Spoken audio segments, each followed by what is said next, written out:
Welcome to SC Sport News. Welcome to SC Sport News. Welcome to SC Sport News.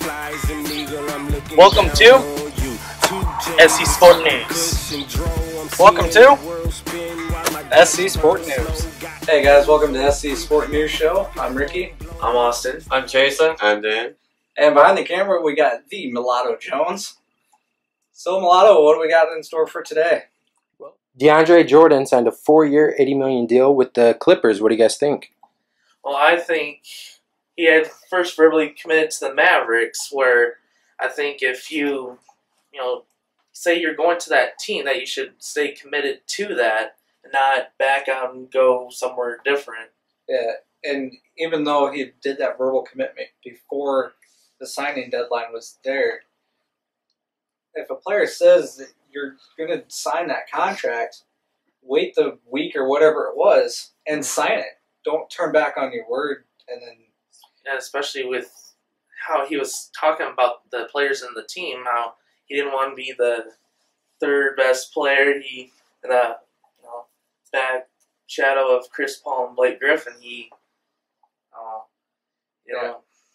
I mean, I disagree with what you guys are saying. I mean, he didn't sign an actual contract with the Mavericks. Therefore, I think the commitment that he may have said he wanted to go to Dallas and he wanted out to LA. But, the Clippers have a better chance of winning a championship than the Mavericks do. yeah, but it's not even really the fact of they have a better shot at winning a championship or not. It's going on a person's word or... It's verbal versus paper. True. Dan, He never signed anything. I mean, you don't follow the NBA a lot, but what's your take on this?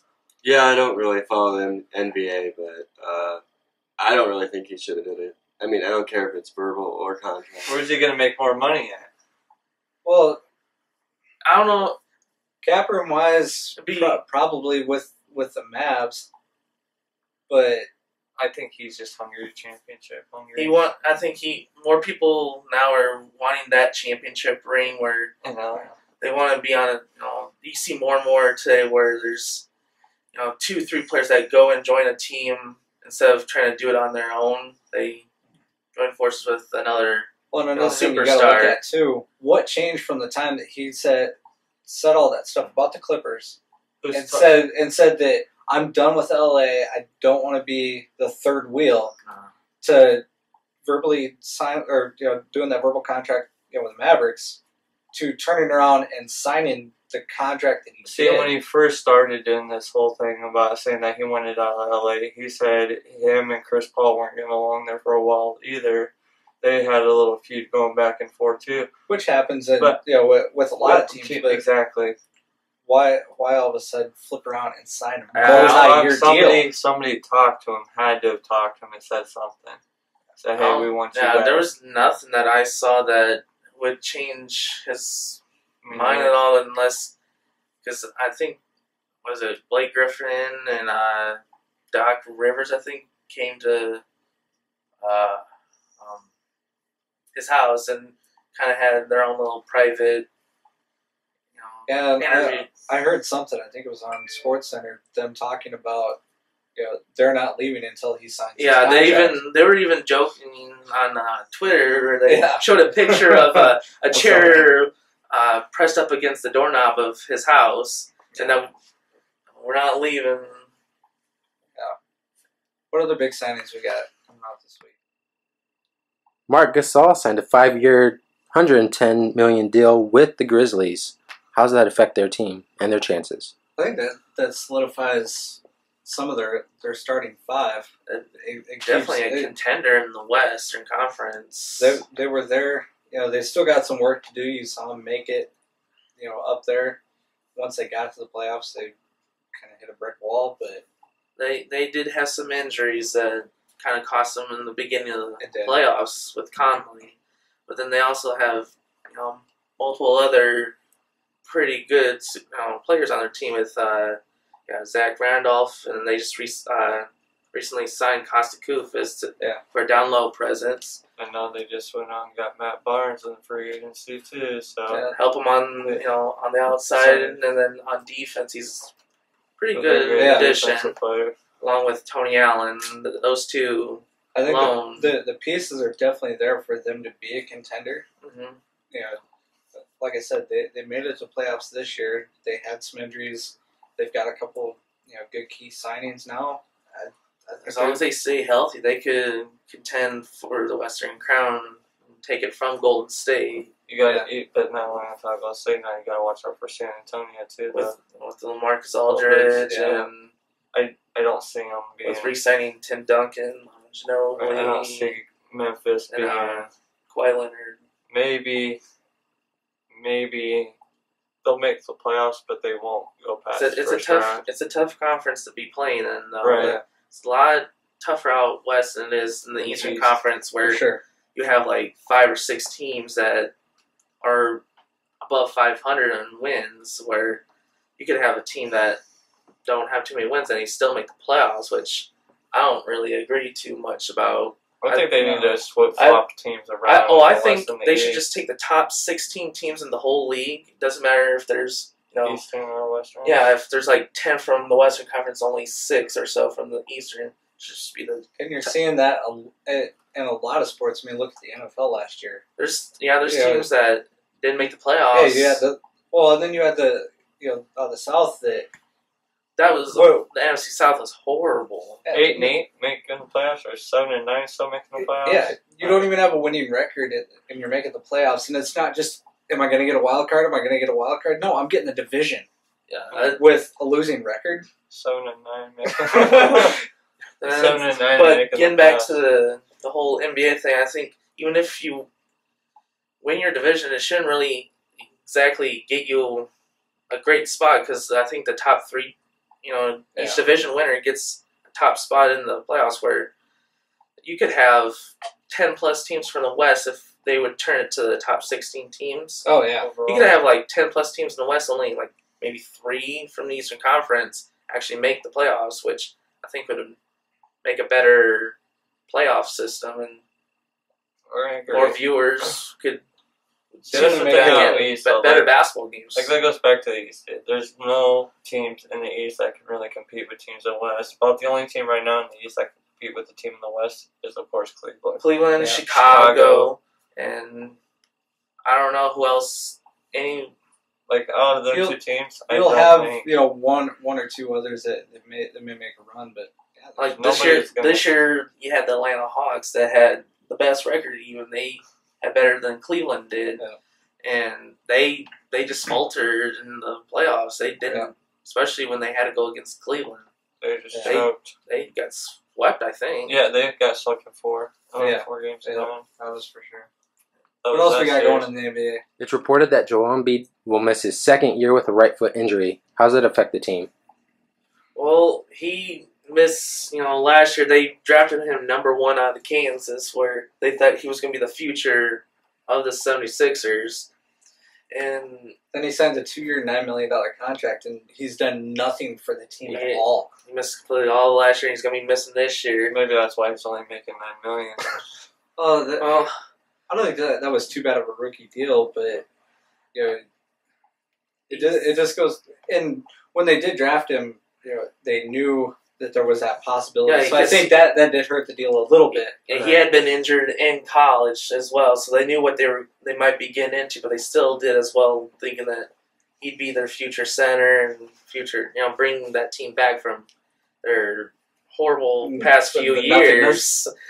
And then this year, after knowing that he was still injured and might need surgery again, they went out and drafted a few more centers, including number 3 overall, Jahlil Okafor out of Duke, where so far he did pretty well in his first summer league game, as did Porzingis out of the Knicks. What was Porzingis' numbers for last night? In his debut, he scored 12 points, grabbed 3 rebounds, and 2 blocks. So not too bad in 18 minutes of work. And after all the boos and everything that he got in the draft, to see something Tim go out and perform like he did. And some of the, his shots, he was right there. He didn't look bad. All he had some. Well, and I was watching some of the highlights of it. One of his blocks, he's just standing in front of the guy. He goes up and it's just like, yep, no, just raise the arm up. You're not getting it. But and I think that's one thing that's definitely going to help out the Knicks on that inside because they have not had a good inside piece for a long time. Myers Steinmeier didn't work out too well, and they don't got Tyson Chandler, and so I think the Knicks fans just need to give some time. This, he's new. He's international player that no one's really got to see too much of. They give him some time during summer league and the beginning of the regular season. He might actually become someone that they'll. I think he can definitely step in, take a good role in that because there's nobody there. It's his spot to lose. I think. Yeah, because who else do you got there for the Knicks there at center? Like you have nobody there. That whole team is a lost cause. I think. besides Melo, who sat out like the second half of the season, he is like, nope, I'm not doing right. So go back to the Joel Embiid. How do you think the 76ers are feeling right now after just signing that 2-year contract now that he has to have surgery? I think they're disappointed that he has to have another surgery. But then again, they drafted, I think, 2, maybe even 3 centers in this past month's draft. Do you think that's going to affect the team, though, with him being out again a whole nother season? I think with the pieces that they got in the draft, getting Okafor, that's a good center to put in there. And I think he's going to be another, plug-and-play type center. But then you really got to look at next year. Where's Joel Embiid going to be? He's going to be out of contract. Yeah. So they're going to give up Okafor after what he did in the NCAA. I could see it this way, depending on if Okafor does what everybody expects him to do. I don't see Joel Embiid being there next year. I don't know if I see him clearly as a starting center, more as a power forward. He isn't exactly your typical center in the NBA. He wasn't at Duke, but he's not as tall as your normal centers. But then again, some teams now are going for the smaller lineups, like Golden State did. They got a really small lineup. I mean, that just goes back to the thing now is, are they going to give Joel Embiid after this whole year off again for the second year in a row? He's going to be rusty when he comes back. Oh, yeah. He hasn't had to play for it'll be a full 2 years, He ain't going to, he's never played in an NBA game. How's that going to affect him? Right foot surgery, that's huge. Yeah. Pretty major surgery. And, do you give him a chance? I say you do. I think you should give the man a chance. I mean, he tore it up in Kansas. Yes, college is different than the NBA. But there's a reason why he went number 1. Yeah, there's a good reason. They saw something in him that they thought he would do. He hasn't been able to show that yet. I think they should give him a chance, and if not, if he doesn't come up with meet up to expectations, then talk about trades releasing or something along those lines. Yeah, give him a short little 1-year contract, maybe. Let's see what he does from there. Maybe with with the summer league games in the next off season, see how he does there. Yeah. Can go from there. Because technically, I think he'll live up to his potential. I really do. Next season, if he does play, he'll still be technically a rookie because he has not played any games at all. So, what's your guys' take on the Jason Pierre-Paul story where he was injured dealing with fireworks? I think it's a dumb idea of him to be messing around with fireworks when he was a free agent this offseason and making millions.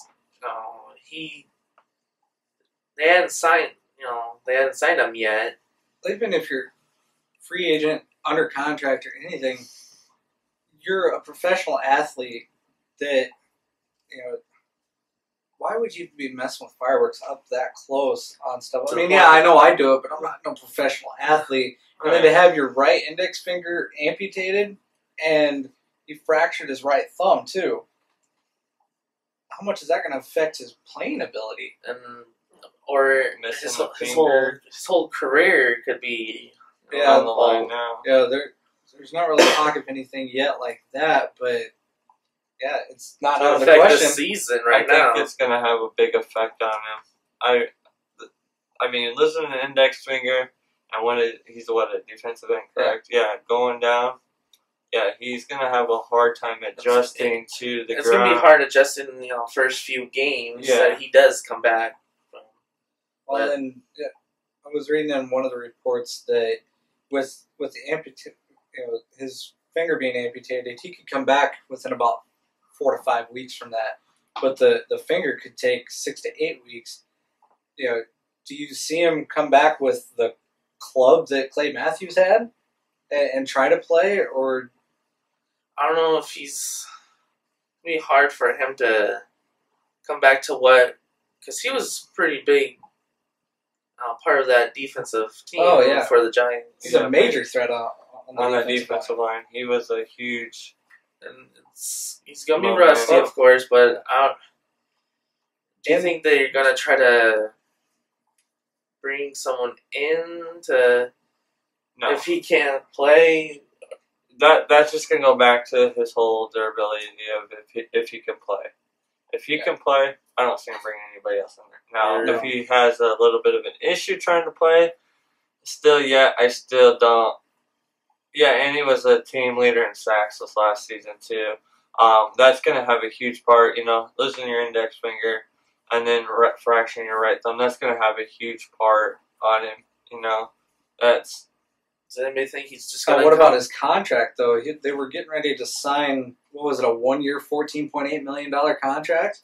Yeah. Do you think that's a big contract? Do you think that's going to change now that he's got this injury? I think the team, they're going to maybe reconsider the contract, see how he comes back, how he is during. You don't want to put that much money into someone if they're not going to be able to perform to your expectations. Right. In related news, C.J. Wilson was also injured in a similar accident. Another one. He lost 2 fingers in that accident? Yeah, 2. And he's a corner. You need your fingers. Yeah, being a defensive end, maybe you could losing one ain't gonna affect you, but losing 2 and being a corner, you're out there deflecting balls. You're out there. Yeah, exactly. What is he gonna do? Go out there catch it with 3 fingers? His career might technically be over with missing 2 fingers like that, and especially if they're like actual fingers you need to actually help catch the ball. If it's your index finger and your middle finger, you definitely ain't catching them with your ring finger and your pinky and your thumb. There's no way you can catch that ball. It'd be like, how are you going to catch the ball, like what I'm saying, like, how are you going to catch the ball that way? He's going to have to make some major adjustments quick. Yeah. And then with training camp coming up here at the end of the month, where's he going to be? Are they going to cut him? Are they going to keep him? Like, how big of a part was he to the team this last year? I don't pay much attention to the Bucks myself, but I really didn't see. I don't think either, but that name doesn't sound very. But any kind of injury like this, it will affect. I think your NFL player, any team at all. It's gonna make a huge part there on their defensive side. I mean, it's gonna be tough.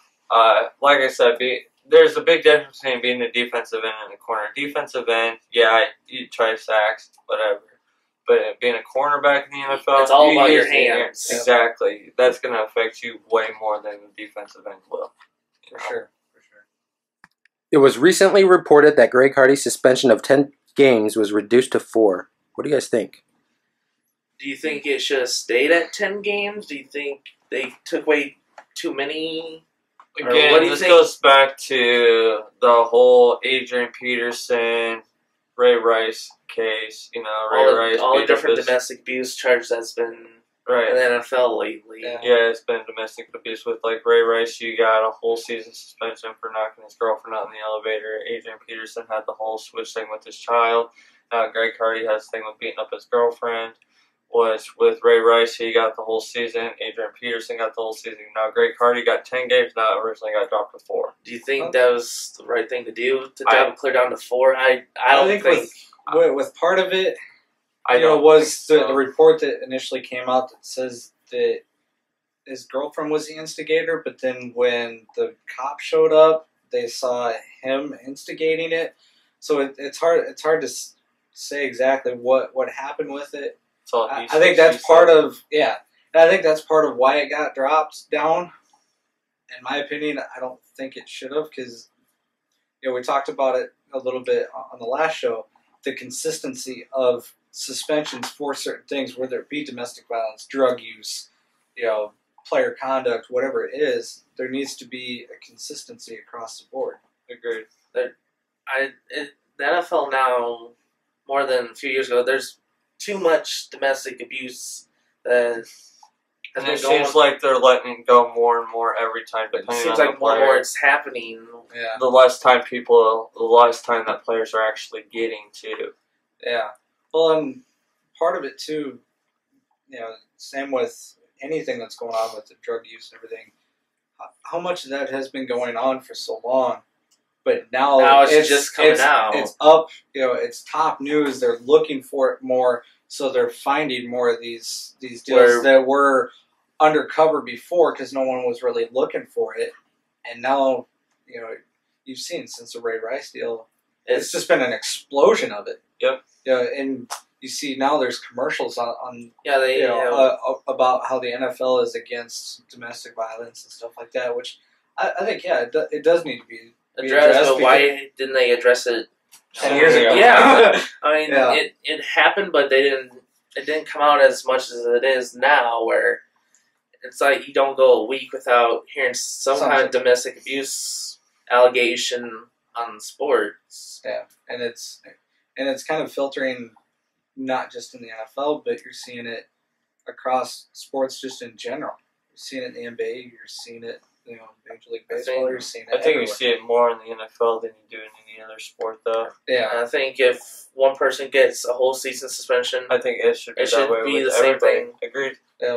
Regardless if you're top tier, quarterback or defensive player, or if you're just a bench 52nd guy on the roster, that's like, man, am I going to get cut this week? But if you go and hit your girlfriend or whatever, it should be they need to make it consistent. Abuse. It don't matter who it's coming from. It's I think for sure we need to have that, but I think that's going to affect the first part of their season, but I think overall, the pickup of him going from the Panthers to the Cowboys, that's definitely going to help out the Cowboys defense a lot. Yeah, which was kind of one of their struggles last year, was defense. Yeah. Huge. Well, guys, that wraps up the show for this week. You can visit our webpage at ScSportNews.com. Be sure to follow us on Twitter and subscribe to our YouTube. You can also like us on Facebook. Thanks for your support. Thanks for the 100+ likes. Thanks, guys. Thanks, guys.